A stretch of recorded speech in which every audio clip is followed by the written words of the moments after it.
Entre las arenas de uno de los desiertos más áridos, está volviendo a la vida una antigua civilización perdida en el tiempo. Hace 2000 años prosperó una cultura pacífica aquí, en una de las zonas más inhóspitas del planeta. El pueblo Nazca vivió en Perú, en un trecho de tierra seca. Sobrevivió a pesar de sequías terribles, terremotos y revueltas sangrientas. La capital, Cahuachi, estaba construida sobre un valle muy fértil. Era el centro de su universo y el hogar de sus dioses. ¿Qué sucedió para que cayera en el olvido? ¿Cuál fue la causa de que se convirtiera en ruinas? Todo eso ha sido un misterio a lo largo de siglos.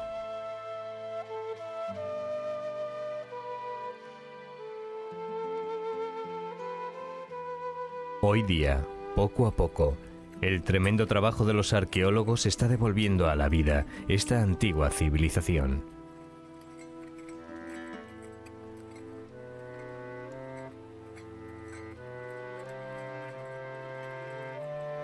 Los misterios desenterrados aquí puede que desvelen el porqué de las líneas Nazca, unos dibujos inexplicables que están en medio del desierto. Una red de dibujos enormes perfectamente geométricos que solo son visibles desde el aire.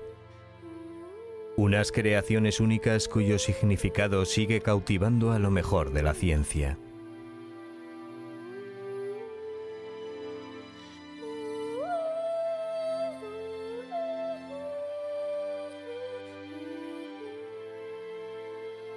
Tras 2000 años de silencio, ¿qué es lo que queda de este pueblo misterioso y relegado al olvido? El enigma de los Nazcas.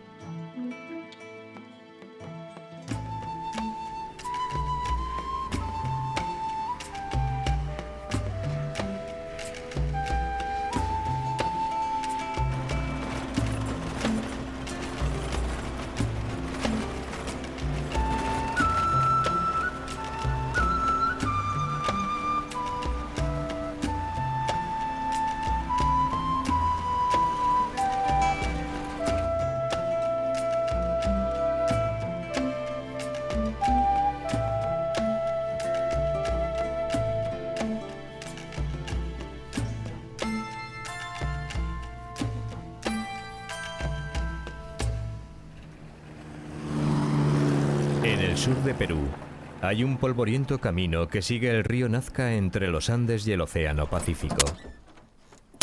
Giuseppe Orefici, director del Centro de Investigación Arqueológica Precolombina de Italia, dirige el proyecto Nazca. Lleva 17 infatigables años explorando los restos de Cahuachi.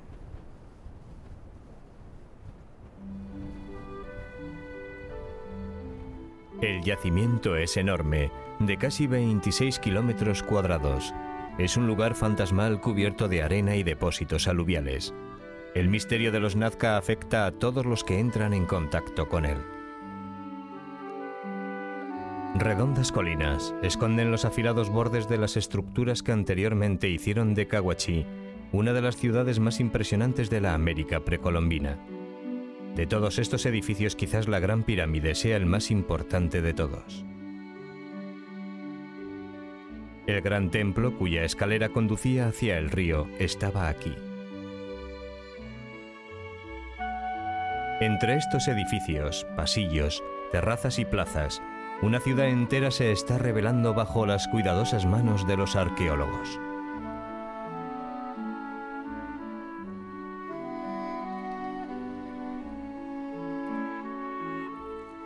Para Orefici, la tarea es igual de grande que la ciudad en sí, colosal, pero fascinante e incierta.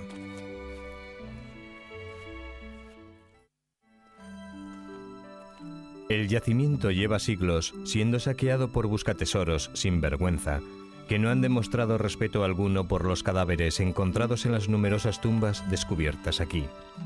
Se han llevado con ellos una gran parte de la historia, dejando que el resto sea blanqueado por el sol. Despojados de sus riquezas y ofrendas y abandonados a las implacables arenas, cientos de testigos silenciosos señalan la enormidad de la tarea arqueológica que queda por delante. A veces, un descubrimiento insólito provoca a los arqueólogos más allá de meras consideraciones científicas.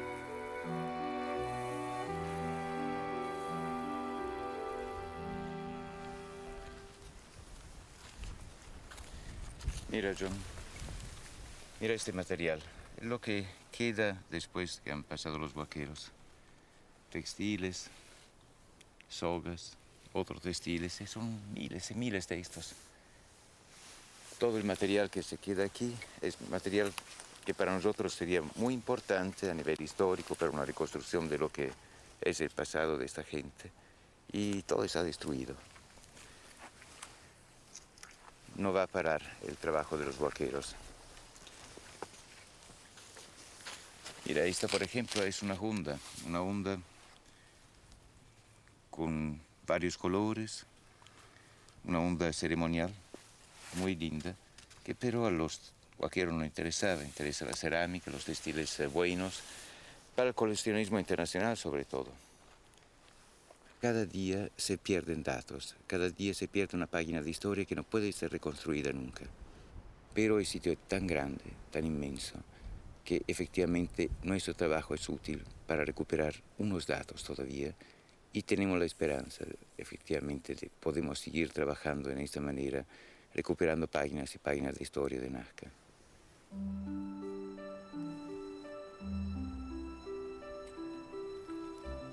Los detectives de la historia, los arqueólogos, nunca abandonan un caso, no importa cuáles sean las dificultades. Durante los últimos 17 años, Orefici ha vuelto cada año para seguir con su campaña para salvar el patrimonio Nazca de los ladrones y de los estragos del tiempo.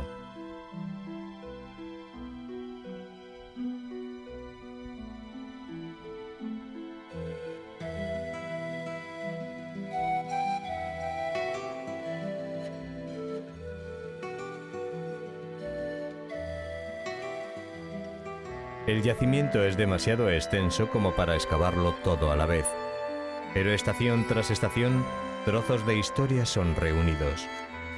Este año se ha abierto un nuevo lugar a pocos metros del gran templo. Bajo la corteza arenosa, la antigua ciudad aparece de nuevo.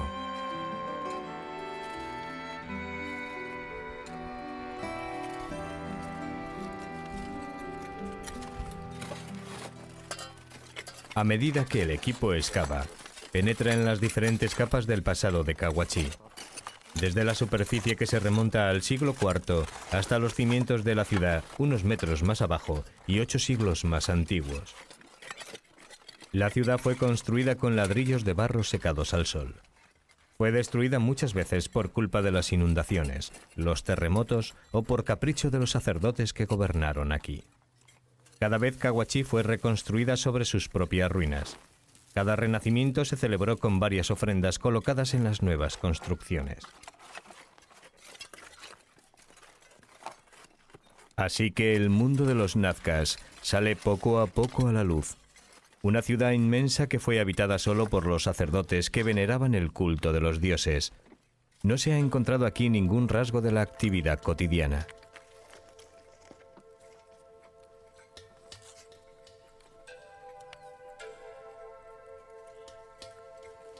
Ya que los nazcas no sabían escribir, las cerámicas y los azulejos que se encuentran aquí son aún más estimables.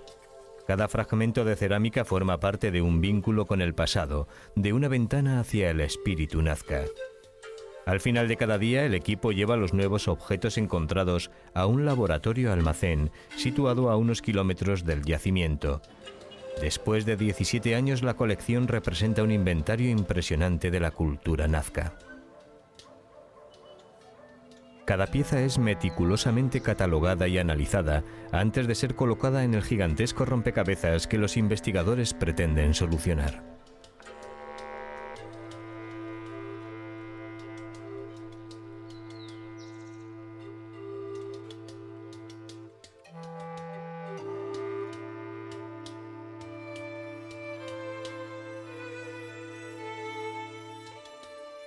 Parecido a un cuadro impresionista, un retrato de la civilización nazca empieza a tomar forma. No obstante, los detalles siguen cubiertos de misterio. El arte en la cerámica fue exclusivamente para fines religiosos y conforme a un criterio impuesto por los sacerdotes. Las imágenes representaban a los dioses, pero los modelos nunca eran perfectos. En un mundo gobernado por dioses, ¿estaba la perfección reservada solo para ellos?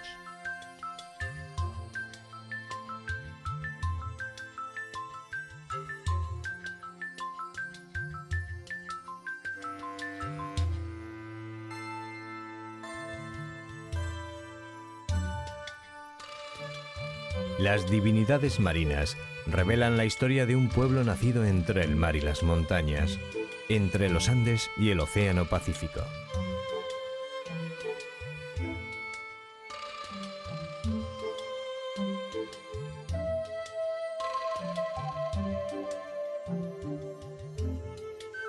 Pero muchos dioses distintos reinaron en el panteón de los nazcas.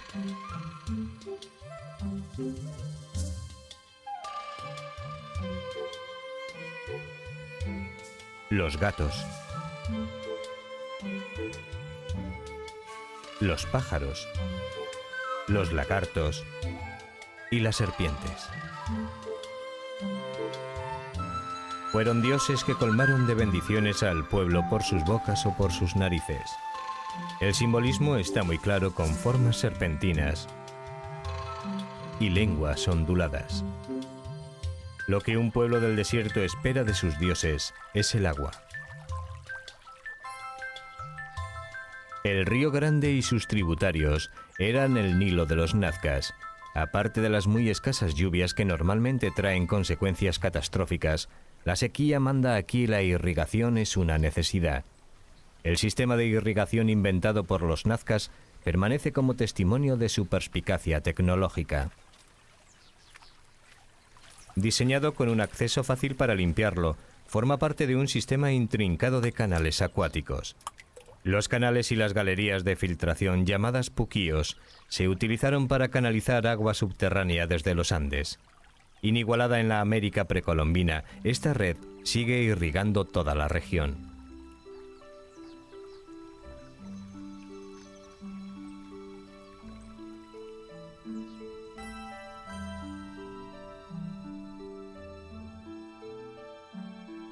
Como agradecimiento a sus dioses, los nazcas construyeron sus pirámides al borde del desierto, actualmente medio cubiertas de arena.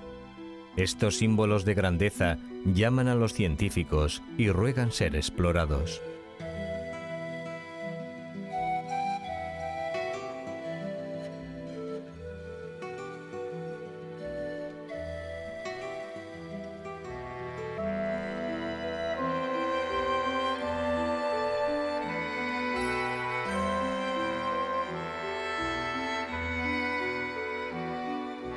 En el campamento base, Giuseppe Orefici celebra una reunión semanal con su equipo. El tiempo está cambiando, el equipo tendrá que darse más prisa. Nos encontramos después de un mes de trabajo más o menos y tenemos que recordarnos sobre todo un hecho muy importante, que en los 17 años de trabajo aquí en Cahuachi nos habíamos conocido más o menos en los 71 sectores abiertos hasta la fecha, menos que el 1% de lo que es Cahuachi. Entonces, hablar de Cahuachi después de 17 años es todavía muy difícil. Las condiciones climáticas y el efecto del Niño ha sido bastante fuerte en el año pasado y este año, entonces no sabemos cuáles serán las condiciones del próximo mes. Entonces, espero que todos ustedes puedan hacer un esfuerzo muy grande en los próximos días para terminar más rápidamente posible, con más satisfacción posible, el trabajo de este año. Esto es todo. Agradezco muchísimo y buen trabajo a todos.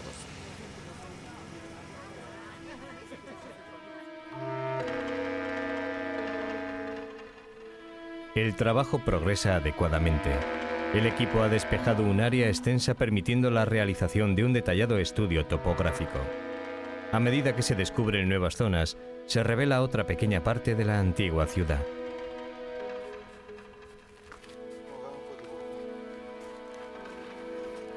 Justo antes del mediodía, el profesor Orefici es urgentemente llamado al yacimiento. En el sector I-16 han abierto un pozo o quizás una tumba.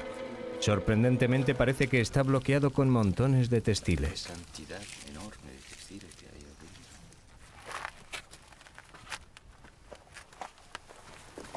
La tensión aumenta rápidamente. El pozo contiene muchos más textiles de lo que se pensaba y por lo visto son de buena calidad.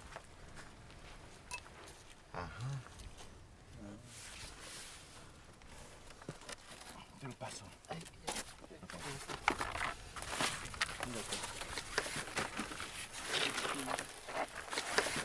¿Por qué plumas tan pequeñas? Uno de los especialistas queda intrigado por la primera muestra, un trozo de material decorado con pequeñas plumas. Y solamente una parte tiene plumas. La otra parte cortada no tiene ninguna pluma. No es una tumba probablemente, o si hay la tumba es más abajo. Más adelante, más adelante. Más adelante. ¿Esta? ¿No? ¿Esta? Ahí está, sí.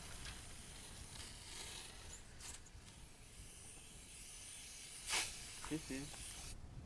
Pero esta mira qué bonito es. Oh, fantástico. Dios mío.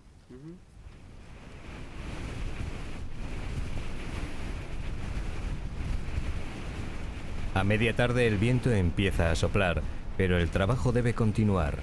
Las telas deben ser sacadas antes de que los saqueadores se enteren del descubrimiento y lleguen al lugar. ¿Otra persona?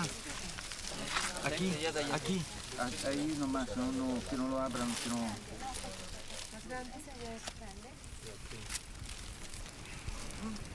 Esto parece, tiene algo dentro. Sí, sí, sí. Abre, abre.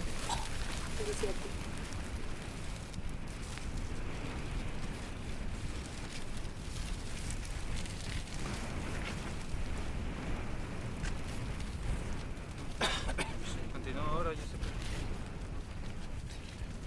Nunca he visto. Estamos ahora a 28 textiles. Es solamente la primera parte de un envoltorio. Ahora empezamos con la segunda parte. Todos son textiles de muy alto rango, de personajes, todos con elementos de divinidades y sobre todo con elementos ornitomorfos, quiere decir con aves pintados. Aquella noche, los arqueólogos recuperaron 63 montones de textiles. Es la primera vez que se han encontrado telas pintadas aquí. Hay muchas preguntas sin respuestas. Parece que los textiles son de épocas distintas. Algunos son mucho más antiguos que otros. ¿Por qué se enterraron juntos materiales de periodos diferentes? Su análisis costará muchos meses de duro trabajo. Hay que buscar de salvar todas las informaciones de este textil. Muchas partes están completamente quemadas por la presencia de material orgánico adentro y sobre todo por la humedad que ha sufrido el textil.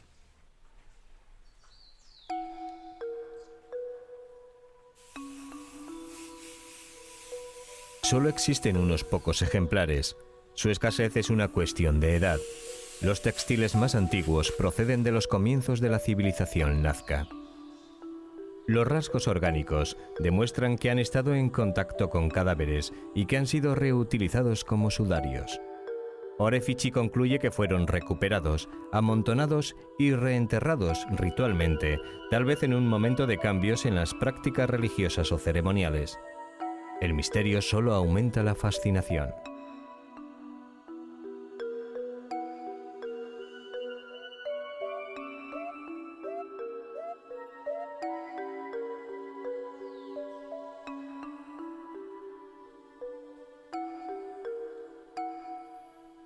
Ahora estos textiles serán añadidos a la colección del Museo del Laboratorio.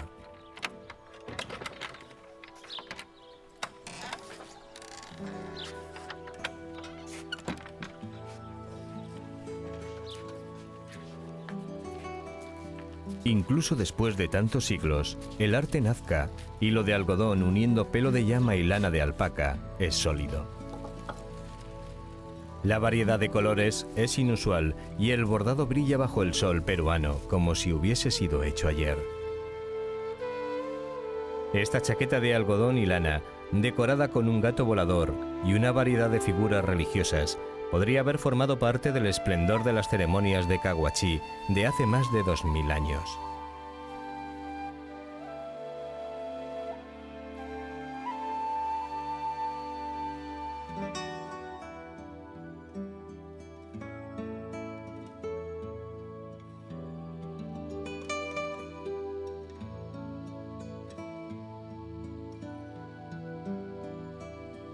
Aún más antigua es esta tela funeraria compuesta de 7 tiras y cuadrados cosidos juntos, que podría haber cubierto la tumba de una mujer que murió 350 años antes de Cristo.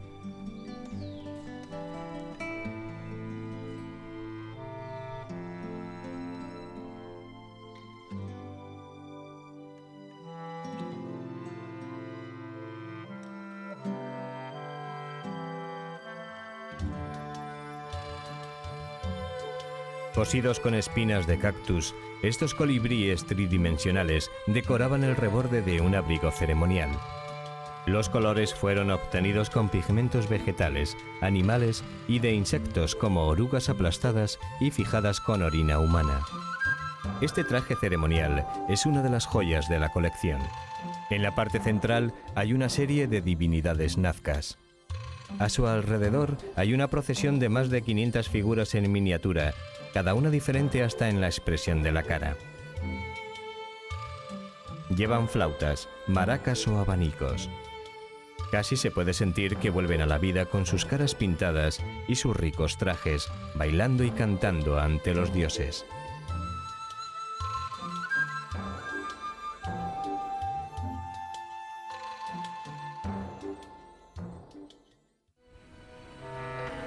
La gran ciudad de Caguachí queda desierta, escondida bajo una manta de barro y arena. Hace 1700 años, después de 6 siglos de dominación sin oposición, la capital religiosa cayó dramáticamente en el olvido, como si hubiese sido enterrada viva. ¿Qué pasa en Caguachí? Tenemos entre el 300 y 350 de nuestra era 2 elementos importantes. Una inundación muy grande, muy fuerte, y las huellas de esto la hemos encontrado en todas las excavaciones, y un terremoto que va partiendo en 2 los templos. Hemos encontrado también muertos bajo los muros caídos. Y es el momento en el cual no funciona más la religión nazca, no funciona más por lo menos unos dioses o el mismo centro ceremonial. Es el momento del abandono. Pero antes de irse, puesto que todo es ceremonial, todo es ritual, todo es religión para los nazca, terminan sellando por completo todas las estructuras. Si nosotros observamos las estructuras, en la parte más alta podemos ver que hay una capa de arcilla puesta por el hombre arriba de un relleno artificial y deja solamente un lugar que es huaca, que es lugar sagrado. Todo, exactamente todo lo que tenemos bajo nuestros pies ha sido recubierto por los hombres mismos.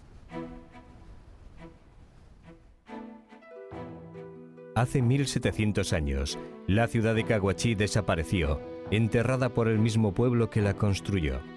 Los nazcas solo sobrevivirían a su capital 200 o 300 años antes de ser asimilados por los huaris, un pueblo andino con el que siempre habían mantenido relaciones. Antes que los incas, los huaris dominaron todo Perú.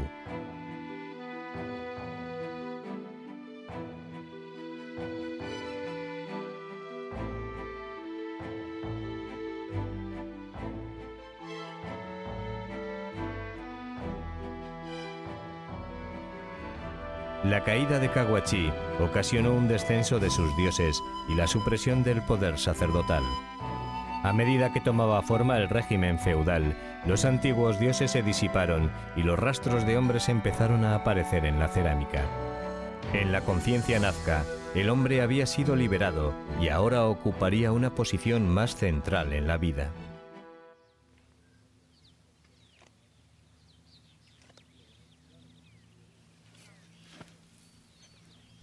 El viento se ha calmado sobre el yacimiento y las excavaciones empiezan de nuevo.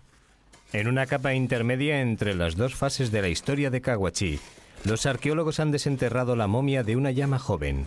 El animal fue sacrificado.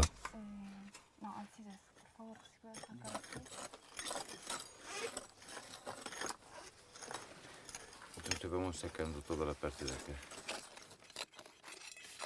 Puede que sea una tumba que los saqueadores pasaron por alto.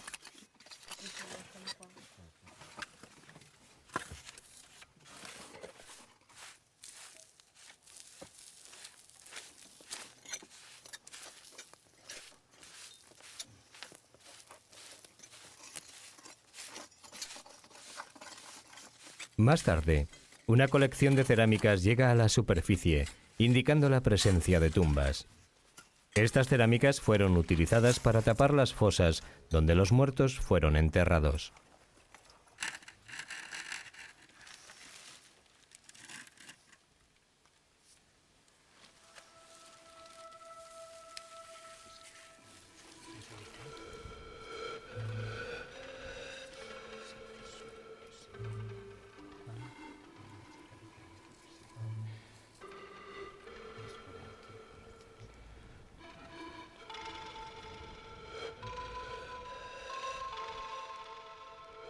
Con las piernas dobladas bajo la barbilla, se enterraba a los muertos en posición fetal, tal vez como recuerdo del origen de la vida, o porque era una postura cómoda para realizar un largo viaje.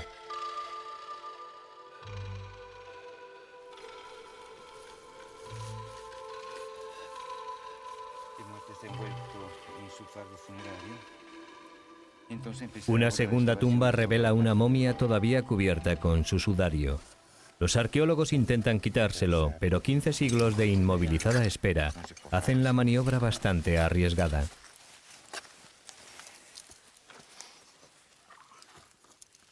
El equipo decide llevar a cabo un análisis allí mismo. El doctor Brian Harrison de la Universidad de Oregón. Es claramente el esqueleto de una joven. Se sabe por la forma de la pelvis. Es una adulta, pero no es muy mayor porque no he visto señales de artritis en las articulaciones. La conservación del material es excelente. Es un yacimiento fantástico. El cabello está en perfecto estado. Podemos conseguir mucha información sobre la población que vivió aquí hace 1000 años. Una manera de saber si tenía buena salud es examinar sus dientes. No tiene líneas, el esmalte es muy fuerte, así que probablemente fuese una joven de entre 20 y 25 años. Sabemos que la gente era de estatura bastante pequeña, con pelo largo y negro y probablemente musculosos, al tener que trabajar muy duramente. También las evidencias de los esqueletos, sobre todo las de las muelas, nos dicen que era un pueblo sano. No hay rastros de traumas, con lo cual no hubo guerra aquí.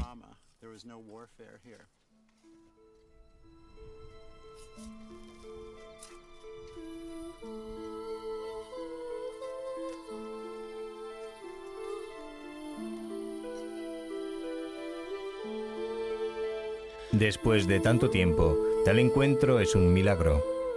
El cadáver fue enterrado sin preparación particular alguna. Solo la momificación natural podría haber conservado el cuerpo de esta manera. La arena de la región es rica en sales y nitratos y tiene poca humedad. Estas momias son una gran fuente de información para los antropólogos.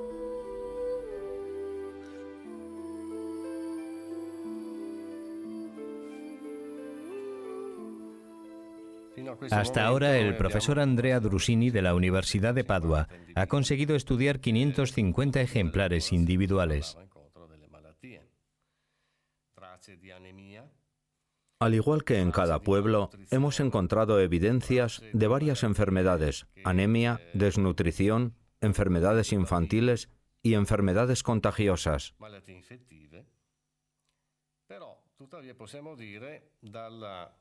Según las estadísticas respecto a este pueblo, se puede decir que su esperanza de vida era de alrededor de 37 o 38 años. No está muy lejos de la Europa del siglo XIX, donde era de 42 años. Sin embargo, existe una diferencia de casi 2000 años entre las dos poblaciones.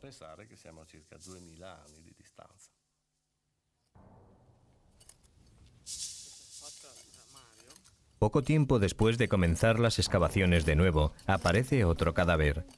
A diferencia de los demás, este está tumbado en posición horizontal.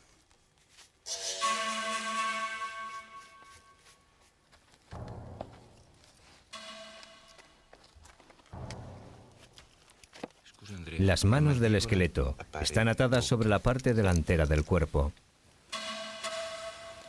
Esta posición es muy inusual.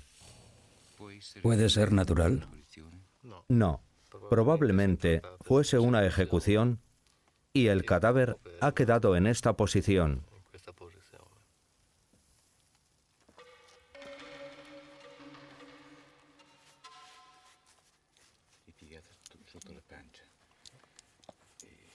Es muy extraño.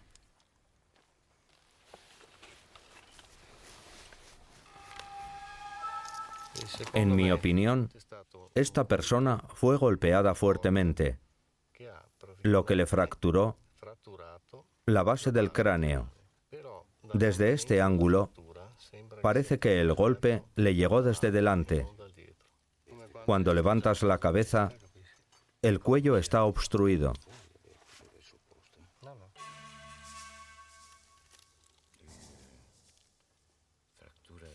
Es una fractura grande. En mi opinión, Giuseppe, fue un golpe por la parte delantera. Un golpe aquí, que hizo pedazos completamente la zona nasal. Incluyendo la mandíbula. Le destrozó totalmente la cara.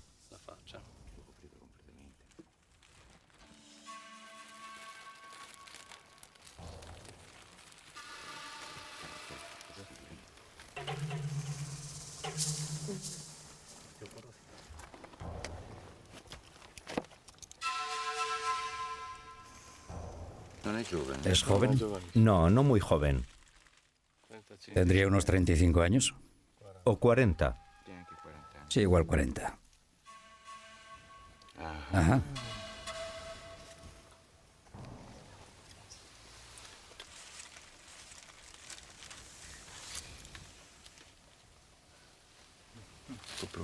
Hay coprolito. Coprolito en la boca.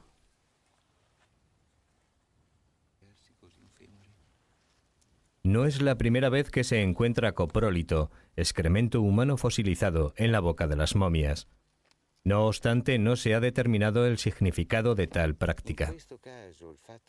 En un caso como este, no sabemos lo que significa meter excremento en la boca de un individuo. Quizás fuese una señal de desprecio o de castigo. No lo sabemos. Aquel día, un total de 7 momias fueron sacadas de sus tumbas, lo que proporcionará una base muy amplia de estudio para los antropólogos. Esta muestra dará a los extranjeros una visión de otro mundo, fascinante pero a la vez muy diferente del nuestro y un poco inquietante. Más del 90% de los cráneos examinados por el Dr. Drusini fueron deformados artificialmente. Esta práctica se ve en otras civilizaciones y probablemente esté basada en determinados conceptos de belleza. Durante aproximadamente un año, las cabezas de los recién nacidos fueron vendadas fuertemente con tiras de piel de llama, lo que obligó a sus blandos cráneos a crecer hacia arriba.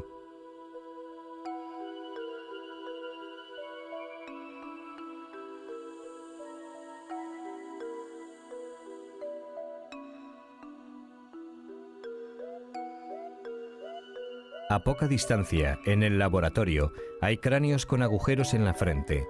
Un auténtico desafío para nuestra imaginación. Estos son cráneos de varones, pero también se han encontrado algunos de mujeres y niños con las mismas deformaciones, lo que sugiere que no fue un ritual de guerra.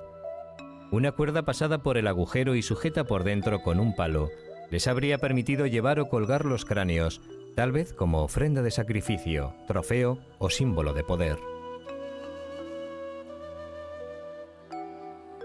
A veces, la boca está cosida con una aguja de madera o la espina de un cactus.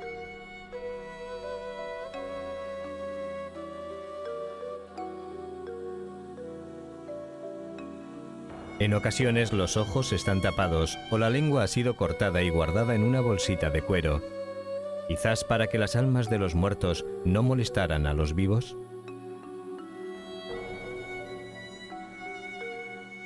Toda la iconografía ilustra la importancia de estas prácticas de una civilización ni más ni menos bárbara que cualquier otra de la misma época.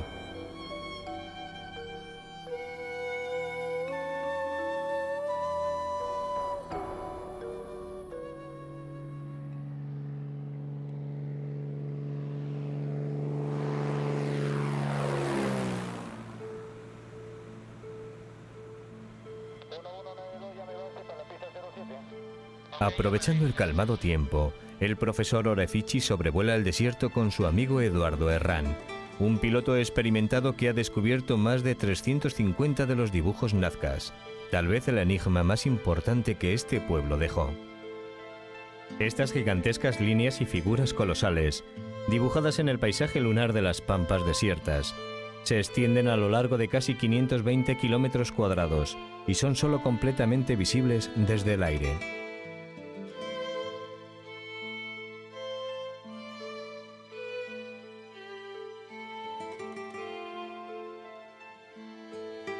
En lugares determinados, simples formas geométricas solapan otros modelos más complicados. Eso se debe a que fueron hechos durante un periodo de 1000 años y los artistas simplemente dibujaron nuevos diseños sobre los antiguos. Para establecer la cronología, los especialistas comparan los modelos con la iconografía de las cerámicas y azulejos.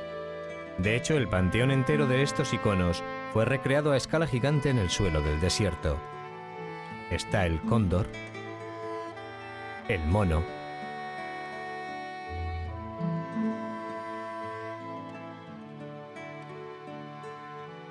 el colibrí,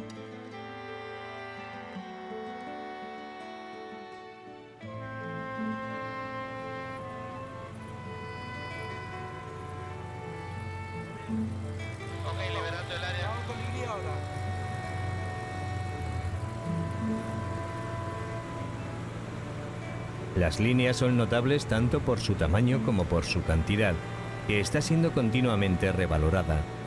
Hoy Eduardo está enseñando a su amigo un conjunto de líneas que descubrió hace unos meses. Unas horas más tarde, Orefici camina por las nuevas líneas.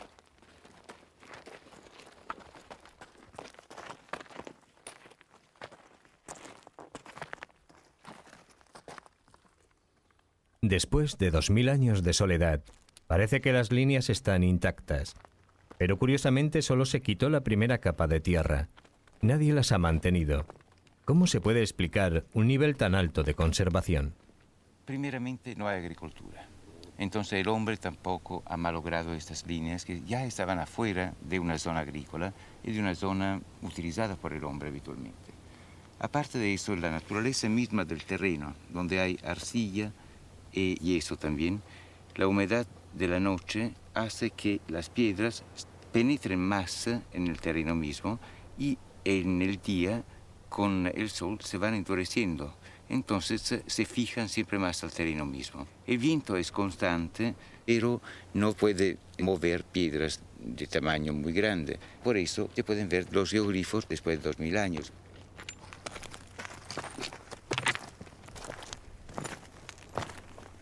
La cuidadosa exploración de las líneas continúa siguiendo los rasgos enigmáticos que parecen esfumarse por el horizonte. A ras de tierra es imposible percibir su forma. Regresa en su camino. Del otro lado.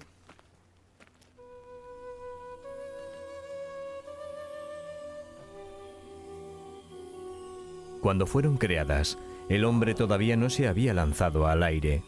¿Para quién dibujaron los nazcas estas líneas?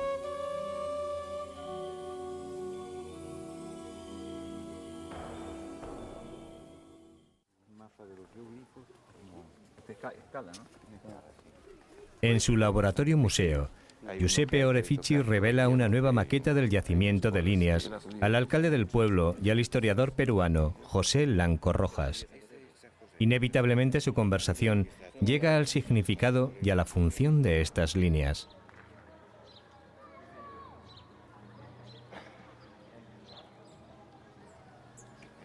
panamericana, el lagarto, el guarango, las manos. Aquí hay los otros. Esto se lleva bastante bien. La mayoría de los dibujos fueron realizados en una línea continua. ¿Podría significar algo? Primero, ¿cómo llevaron a cabo los nazcas estos gigantescos diseños en una línea continua sin la ayuda de la perspectiva?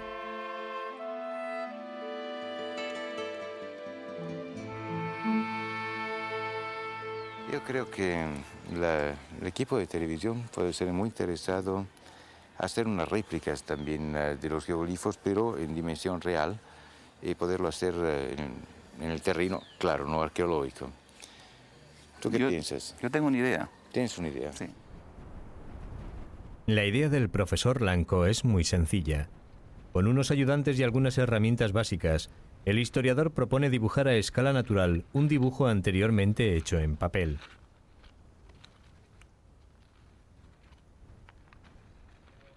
Ya, ahí muere. Ya, ok. Sí, acá. Lo ponemos así nomás. Así, póngalo de nuevo. Para cruzarlo para allá. Ya, un ratito. Derecha, derecha, poquito. Derecha, poquito. Ya, ok.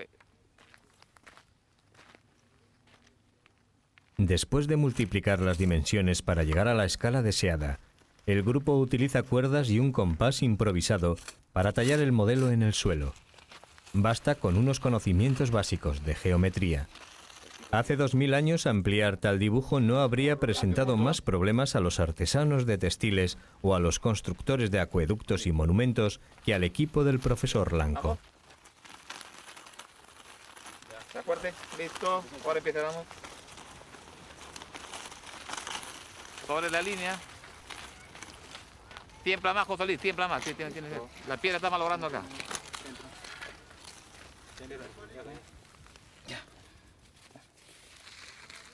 Para el profesor Lanco, el problema no es una cuestión de dibujar el modelo en el desierto, sino de comprender el misterio de por qué lo hicieron. Esta gente construyeron los geoglifos. En fechas importantes es que los grupos familiares acudían a la pampa y realizaban algunas ceremonias sobre los geoglifos, ¿no?, como una ofrenda a los dioses mayores que se encontraban en el firmamento.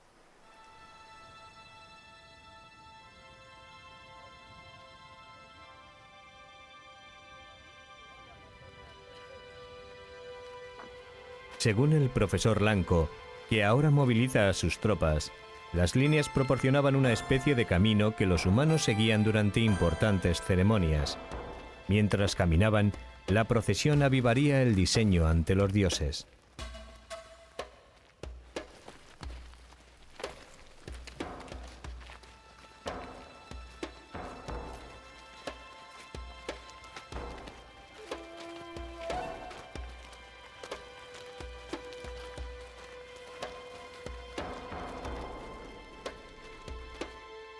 Las líneas se convertían en iconos vivos, permitiendo que los nazcas celebraran a gran escala la unión de su pueblo con los dioses.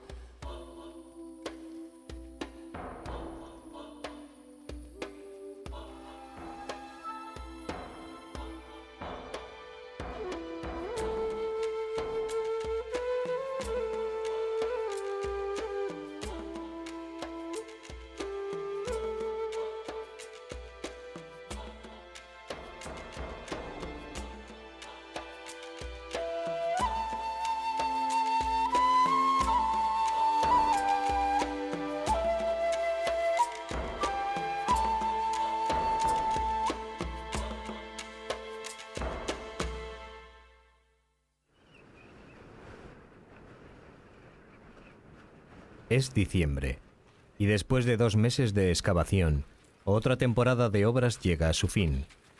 2 meses de trabajo para unos pocos trozos más rescatados del desierto y colocados en el rompecabezas de Cahuachi. Expuestas al severo viento y al ardiente sol, las descubiertas ruinas de esta frágil ciudad empiezan a desmenuzarse y las leyes peruanas exigen que Cahuachi sea enterrada de nuevo. La parte de abajo. y después la parte de arriba más tarde.